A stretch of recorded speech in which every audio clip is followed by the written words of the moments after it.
जी, तो ये बताओ क्यों कुछ लोग इंस्टाग्राम पे बहुत ज़्यादा ग्रो कर लेते हैं और कुछ इतनी ज़्यादा वीडियोज़ बनाने के बाद भी ग्रो नहीं कर पाते? व्हाट आर दोज़ की थिंग्स जिससे किसी को ग्रोथ मिल जाती है? एकदम ईज़ी वाली चीज़ें। Okay, so first of all there are lot of creators are creating like shit amount of content. मतलब मैंने ऐसे भी क्रिएटर्स देखे हैं जिनके 1000-2000 पोस्ट है and they have right. Like 100-200 followers. हाँ, मैंने ऐसे भी क्रिएटर्स देखे हैं जिनके 60 पोस्ट हैं, दे हैव लाइक 800 के followers. Right. For example, a very good example is one of my friend time billionaire. Okay, 68 post 800 के फॉलोअर्स। ओके। सानिध्य 160 पोस्ट 800 के फॉलोअर्स। हुँ, ठीक है। Sakshi Jain, she has around 97 post but 1 million followers. Right. Right. One of my client is Kiran, name Kiran Gadak. हुँ, He has around 2000 posts but only 38k followers. हुँ, Right. So the major difference between the creator who has a good amount of followers with less amount of post and a creator who has no followers but good amount of post hmm, is that कि वो creator randomly create कर रहा है ये सोच के कि मैं कभी ना कभी वायरल हो जाऊंगा। ओके। ठीक है। Okay, I will tell you whenever creator starts his journey this starts like this कि चलो यार 10-12 चीजें बनाते हैं। ठीक है, लेट्स स्टार्ट क्रिएटिंग। उनको एक मोटिवेशन ज्ञान मिलता है यूट्यूब से कि you have to stay consistent 180 days 190 days ये वो and then they start creating for like 1 year. 300-400 video बनाते हैं and then they don't go viral. It's because they only create content. उनको लगता है कि वो वायरल चले जाएगी। उनको ऐसा लगता है कि हर टॉपिक ट्राई कर लेते हैं, हाँ। कुछ ना कुछ तो पिक हो जाएगा। Exactly. और उसमें से मोस्टली मुझे ऐसा लगता है कि कोई एक आधा पिक होता भी है बट वो कभी भी फॉलोअर्स देके नहीं जाता। So see, even if they get followers, they are not able to build their brand. Hmm, For example, I have seen so many creators who are like right now at 1 million, 800k, 700k, like crazy followers, but making money less than 100k follower. Right. Okay. So अगर आप let's say random, अगर see as a beginner creator, if you are creating random content, आप ये सोच रहे हो कि मैं वायरल हो जाऊंगा कुछ ना कुछ बना के, right? You are not strategizing your content, because mostly creators क्या करते हैं, उन्हें नहीं पता होता कि उनको क्या चाहिए, and they only create content. When you don't create content without any intention, you are going to suck. Okay, right, because you don't know आपको कंटेंट से क्या करना है, यू डोंट नो आपके कंटेंट से आउटपुट क्या आने वाला है। Right. Right, for example I knew this thing very well that मेरे कंटेंट से I want clients for my coaching business, that's it. मैं जानबूझ के अपना कंटेंट अराउंड इंस्टाग्राम ही रखूंगा to attract that type of audience. ठीक है। If I never had a goal, let me tell you, मैं कहीं ना कहीं भटक जाता, मैं इस डायरेक्शन में नहीं होता। Right, that's number 1 reason. Number 2, लोग ना they never try to invest in content creation. They are like phone से ही वीडियो बना लेंगे। ठीक है, it's completely fine to create videos with phone, no issues, you can grow very well, but they never try to invest that time, energy and good amount of efforts in content. They are like video तो बनाना है यार, मतलब phone ले लो बना लो, चलना चाहिए तो। Okay, right, वो वेट करते हैं कि जब 1-2 वीडियो चल जाएगी जाएंगे उसके बाद तब मेहनत हम करेंगे। मेहनत करेंगे। That's like second most common reason. People thinks that content creation is a side business, करते रहते ग्रो हो जाएगा and then we will grow, तब काम करेंगे उस पे। राइट मेरे भाई, content creation will give you so much of results, so much of output if you put little strategic mind into it. थोड़ा सा दिमाग लगाना, थोड़ा सा बस। राइट, वो लोग नहीं करते वो। ठीक है जी, तो अभी you have so many clients, you are analysing so many niches. Top niches कौन से हैं 5 जिसमें कंटेंट क्रिएट करके you can gain success? Number 1 is finance, number 2 fitness, okay, number 3 beauty and makeup.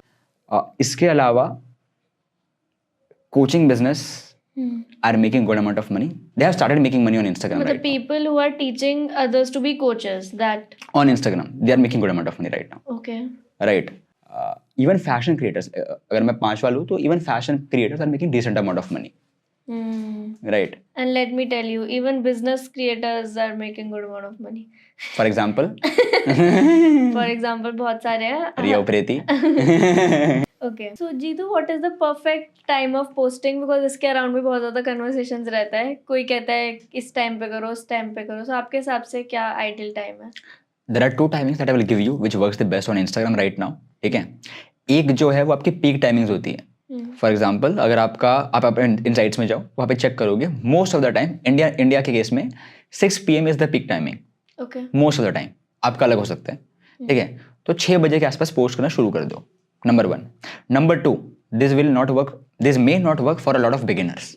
Okay, in that case second will work for you, which is कि आप उस posting peak timing से थोड़ा सा पहले पोस्ट करना शुरू कर दो।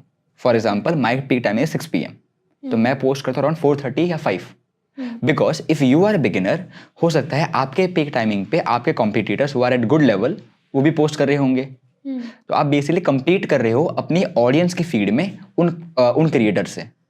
अगर आपने पहले पोस्ट किया हुआ है तो आप कंपटीशन कम हो जाएगा। जीतू, कुछ टाइम पहले मैंने एक स्ट्रैटेजी यूज करी थी कि मैं सुबह पोस्ट कर देती थी, क्योंकि मुझे लगता था सब लोग शाम को करते हैं, तो मैं सुबह कर देती हूँ ताकि मेरा पोस्ट अच्छा चले। ये भी सही है? या कैसा होता है सुबह में भी, फॉर एग्जाम्पल मेरे लिए morning 9:30 AM works the best. अच्छा, राइट, उस टाइम पे ऑडियंस रहती है। ठीक है, तो you can do that. If it's working for you, use it. If it's not, दूसरा टाइमिंग टेस्ट कर लो. Apart from that don't make timing as a very big question, overwhelm मत करो उस पर. ठीक है. See what you can do in this case is कि आपने एक रिकॉर्ड शीट बनाओ. इन दैट रिकॉर्ड शीट जब भी आप पोस्ट करते हो उस पोस्ट का लिंक डाल दो, उसका टाइम लिख दो. ठीक है. Do this for upcoming 30-45 days. Do this for 90 days let's say. जो भी कॉमन टाइमिंग जहाँ पे रीच अच्छी आ रही थी उसको यूज कर लो वापस. That's the best way. And some people ना they just use timing as excuse. In that case let me tell you, if your content is good, sometimes timing secondary concept है. आपका कॉन्टेंट इज मोर इम्पॉर्टेंट.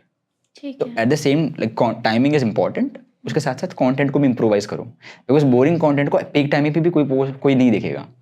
ठीक है. और हमें कितना post करना चाहिए, कितनी जैसे कंसिस्टेंसी एक बहुत ही भारी शब्द है जो हर कोई बोलता है, be consistent. So what is that consistency? See I will tell you, by the way let me tell you, मैं ना कंसिस्टेंसी का कोई बहुत बड़ा फैन नहीं हूँ. Okay. For me okay, bye the way depending upon your goal. For example मेरा अभी जो गोल है इट्स ऑल अबाउट टेस्टिंग. मुझे देखना है क्या काम करता है और मैं बड़े आराम से अपना टाइम लेता हूँ टू टेस्ट कि मेरे पेज पे क्या काम करता है. Whenever it works, I get good amount of views. Right? But if your goal is growth right now, in that case, आप अपनी एक frequency ऐसे बनाओ that you can sustain for upcoming 6 months. जरूरी नहीं है आपको रोज पोस्ट करना. You don't need to post every day to grow on Instagram. Even if you post let's say 3 times, 4 times a week, but you are doing that for the upcoming 6 months, it will work for you. Raj Shamani post 1 piece of content every day. Ankur post around 2 to 3 pieces of content every day. Sharan post only 3 to 4 pieces of content in a week. There are a lot of creators who post only 3 pieces of content, 3 pieces of reel in a week. Still all are growing. तो frequency definitely matters, but वो frequency आप कितने time तक sustain करते हो, that's the question. ठीक है. मालूम पड़ा आपने 1 महीने तक रोज रोज पोस्ट कर दिया, दूसरे महीने में आप अल्टरनेट डेज पे पोस्ट करो, तीसरे महीने में गायब ही हो गए क्योंकि ओवरवेलम हो गए थे आप. Right. If you can't sustain frequency, it doesn't matter आप रोज पोस्ट कर रहे हो. मैं हफ्ते में अगर 3 दिन में पोस्ट करूँ ना, बट मैं उसको 6-7 महीने तक कंसिस्टेंसी करूँ, it will work for me.